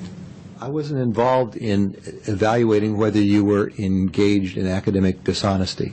I turned that matter over to the law school. Okay. But you passed me, right? So if the law school, somebody at some point, they wouldn't have passed me if I was guilty, right? Objection, speculation. Can I ask that to Professor Trados? I mean, he's been a professor for I'm many going to go years. ahead and let you ask that question. One more question in this area. Is there a question? So I can't ask that question? Go ahead and ask the question. Although the fact of it is that you All right, there's more interesting stuff to get to here. Whether Mr. Trados can tell me why I passed or not, we'll move on from. Mark, did you feel threatened by me during this? Threatened by you? Yeah, threatened. Threatened. Physically? No. You didn't feel physically threatened. No. Okay. Did you feel threatened in any way? Certainly. How so? You have a line in one of the emails, early emails that you sent to me, which suggested to me that you were going. Okay, let him finish. You asked it. Yes, Your Honor. You're getting far afield, but it's not helping your case. Okay, I promise this is going somewhere. Okay. Which you were suggesting that we were going to have to go through an entire chain of custody investigation on the physical papers. Similar to what we're doing right now? I don't know. Okay. So that made you feel threatened? Certainly. Why? Did you have something to hide? Objection argumentative. Sustained. For the same reason. Go ahead. Sustained. Okay. What's the next question? Mark, I noticed earlier today you said, I was doing this because I was concerned, not because I was threatened. You said that earlier today. Objection, I wasn't argumentative. threatened. What's the question? My question is, why earlier today on the stand did you say you weren't threatened, and then now you're saying you're threatened? And then in Objection, another misstates the email here, testimony. you have, I just got your threatening email. I don't think I ever said I just got your Well, threatening let email. me go back to your email where you say, I got your threatening email, No, Mr. Kaufman. read it carefully, sir. Use I'll try with my UNLV education, I'll try to read it carefully. Mr. Coughlin, Okay. you are only making your case worse. Your exhibit is number 5. Bait stamp page 7 from Mark Trados. I just received your somewhat threatening email and was surprised by its tone and content. What's the question? How does that relate to your statement earlier today that I wasn't threatened? Okay, let him Objection, ask that misstates the question one more testimony. time. Let's put it on the record. Again. Do you remember saying that earlier today? Will you let him answer the about not being question? threatened today? I'm just trying to clarify we know what we're talking about. Zach, yes, and I've made a distinction between being physically threatened and being threatened. And there's two different states. One is fear or apprehension of physical harm, and one is someone is accusing you of some kind of misconduct. Different animals altogether. So when you accuse someone of some kind of misconduct, are they supposed to feel threatened? Objection, speculation. Sustained. What's the next You're question? describing what makes you feel threatened is when someone accuses you of some kind of misconduct, right? That is one of the things that can make someone feel threatened. And you accused me of some kind of misconduct, right? Objection, And misstates the yet testimony. you're the one who's feeling threatened. Oh, sustained, sustained. Is there a double standard there, Mark? Let's ask, it's sustained. Let's ask another The question. rules don't really apply to you, right? Objection, You argumentative. don't need to treat other people as you'd Sustained. want to be treated Sustained. because you're Mark Trados, right? Zach, I've always tried to treat you courteously. Right. Can you tell me, what's the first time you communicated to me, I need another copy of your paper? Or that you had lost my paper? Objection, misstates the testimony. Or that you had thrown my paper away? Okay, or why whatever don't, you did? I'm going to go ahead and let you ask the question. Can you tell him the first time, if you can recall? I believe I had completed grading everybody's papers, had come to the conclusion that yours was not in the group, and wrote you an email asking for another copy of your paper. Would it be this email, page 8, Exhibit 5, where you say, Zach, please send me another copy of your paper? This is the first correspondence after class that ended between yourself and me, right? I believe that may be it. Okay. So send me another. But earlier you had said, when Susan said, why did you say send me another copy of your paper? You said, well, I had not sat and judged. I had Objection, taken. mischaracterizes the Okay, testimony. I'm No, going no, to I- sustain the objection. I have somewhere good to go with this. No. But I'm gonna sustain earlier the he objection. said I took him at value. If I haven't even Coughlin, this is- represented to you up to this point that I gave it to you, Okay, then ma- why would you say another? Because I had never said I gave I'm you going to anything take a up to this recess point. at this point, okay? And I need to talk to the applicant. Can we take a 5-minute break? Certainly. Okay. If you could step down. Thank you. What would you suggest, Judge? Do you have a recommendation? No, it's totally up to you, but what I'm... Back on the record. We're back on the record, and the court has taken a 5-minute break to talk to the applicant regarding issues of how to conduct himself in court. When I sustain an objection, that means that you cannot ask the question again the next time, number one. Number two, the issue in this case is not whether, in fact, there was a paper that existed or that the professor had the paper, and that's not the issue. The issue is your representation to the State Bar about what was the outcome of that investigation. You were not helping yourself to argue with this professor about the actual paper.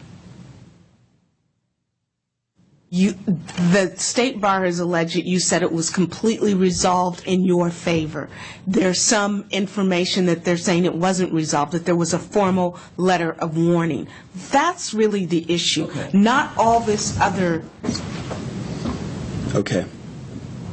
arguments that you're getting into.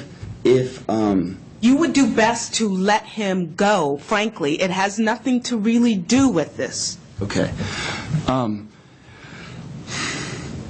If part of this investigation is whether or not this guy was threatened. It's not. That was never an issue. You opened it up. In the investigation? About whether or not I received a letter of warning about, what was I warned about? You were warned about your behavior. Specifically? Was it about turning a paper in, or was it about threatening somebody, or what was it about? You had characterized what you had received as resolved completely in your favor. The State Bar presents something that says it was a formal warning letter. I said it was resolved, but there was this thing where I had to pay $100, right? This is completely unrelated. They're in the same letter. The same exhibit deals with both incidences. The exhibit where she's saying... All I'm trying to tell you is that it is not helpful for you to go into the details of whether there was a paper or not, how he regarded it. There's just a couple more questions, and I know I get where you're going. This stuff is not what's at issue, okay? So I'm not going to take a lot more time.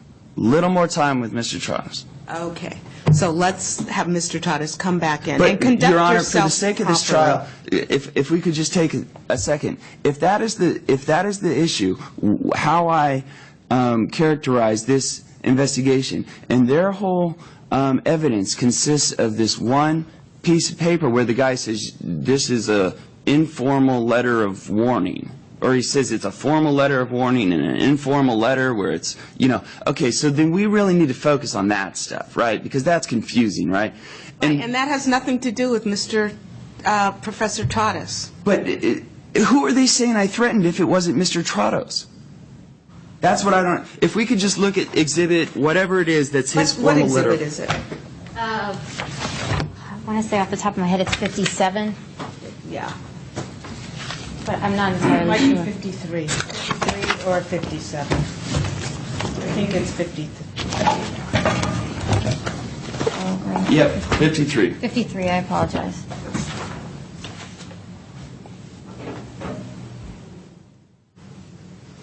Okay. If you are found responsible for similar violations of the student code, your status as a UNLV will be reconsidered. And I don't see anything about the academic dishonesty here. How am I supposed to know what's what? Because here they're talking about assaulting, striking, threatening. I thought this was about an Your Honor, email and a paper. Mr. Coughlin is not under Arguing your oath right now. case. Right. You are arguing your case. That is, the point is... I'm trying to help this case find out where it needs to go.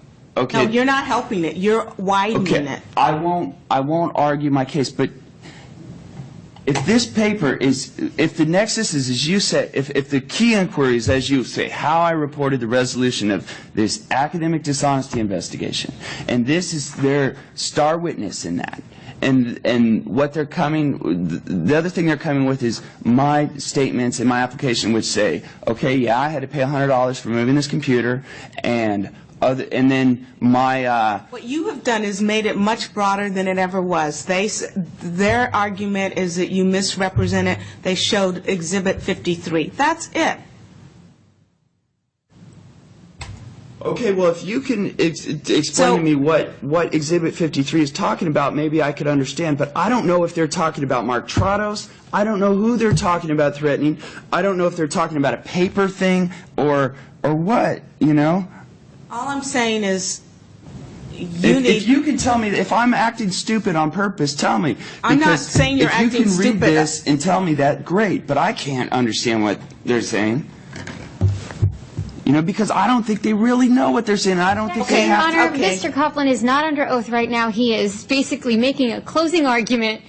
I'm counsel. Okay, so why don't right we, now, Susan.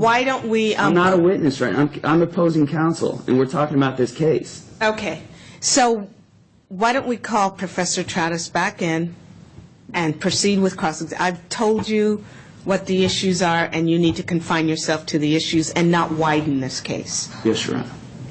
Because as I see it, that's exactly what you're doing. Okay. Resuming with the cross-examination of Professor Trados. Mark, have you ever lost another student's paper? No, Zach, I haven't. Objection. Okay, I'm going to go ahead. mischaracterization. It stands. He says he hasn't. What's the next question? Would it surprise you that some of your former associates have told me that you had lost other people's papers in the past? It would surprise It me. would surprise you. Okay, what's the next question? No editorializing. So you're saying there's never been an incident while you're teaching either at the law school or as a professor at UNLV's undergrad or some other grad program where someone's paper or someone's take-home test or whatever came up missing. Think hard, asked Mark. and answered. Think hard because I I'm want you going to to know. go ahead and let him ask it one more And time. be sure that nobody who used to And work no for you knows about this. editorializing. Okay? No editorializing. Make sure that never happened because you don't want to Objection. commit perjury. Argumentative. The question is, has it happened before? Zach, I don't recall any paper having turned up missing. I do recall that someone's take-home exam at some point at an undergraduate level didn't arrive. Didn't arrive. Right. And did the student say, no, I did turn that in? Objection. Relevancy. Sustain. This has happened before. And okay, so that happened before. And then Objection. Misstates the testimony. with Okay, wait. What happened before? one of his former associates has told me that he has lost other Objection, people's hearsay. papers Okay, before. that's hearsay, and it's editorializing. What's He the just question? admitted to losing a take-home test. Objection. You're not, sir. Mischaracterizes the testimony. Okay, That's what you do, right? okay. What's the question? So someone's take-home test turned up missing before. I have a recollection that someone did not have a take-home test turned in. Not at law school, at an undergraduate class, and I believe it was more than a decade ago. Did they just die? Or Objection. or how did- Relevancy. I mean- Sustain, sustain. No more questions in this area. Move on. Okay. Can you tell me who Jessica Wolf is? I can't. Okay. Because in Okay, your he initial... said he can't, so Right. what's the next This question? is my next question. In your initial email to UNLV requesting my email address to talk about this missing paper, you also asked for Mrs. Wolf's email address to talk about her missing Objection. paper. Can counselor point to what he is referencing? It was in the materials you showed me, and it was in the materials I Okay, had. what are you cleverly referencing? admitted it from what you're showing the court, but you saw it too. Mr. Coughlin, ask the next question. Do you recall not having Jessica Wolf's paper for this very same class? Objection. Okay, I'm going to go ahead and let him Answer the ask this question. Go ahead, ask it. I don't. Okay, so what's the next question? He doesn't recall. Okay. I'd like to take judicial notice that within the file for UNLV on this matter, there is a paper that says, please give me Jessica Wolf and Zach I don't take Coughlin's judicial notice. That isn't what judicial notice is, Well, okay? Okay. At some point, I can present that to you if you'd like to see it. Mr. Okay. And you too, Mark. Coughlin, you if- need to if you're present talking your own recollection case. a little. What's the next question?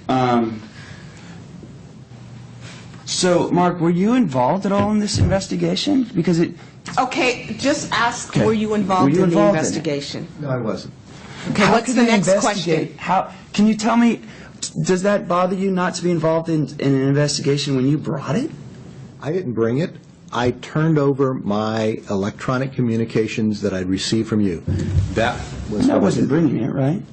correct. Objection, Your Honor. Okay, Argumentative. what's the next question? But they never asked you. Well, I mean, in order to investigate an academic fraud investigation, that's in conjunction at least with your class. Wouldn't they need to communicate with you a little bit to do a thorough investigation? Objection, speculation. Sustain. What's the next But question? they didn't communicate with you at all, right? Not correct. I don't understand. Did they communicate with you about this investigation or not?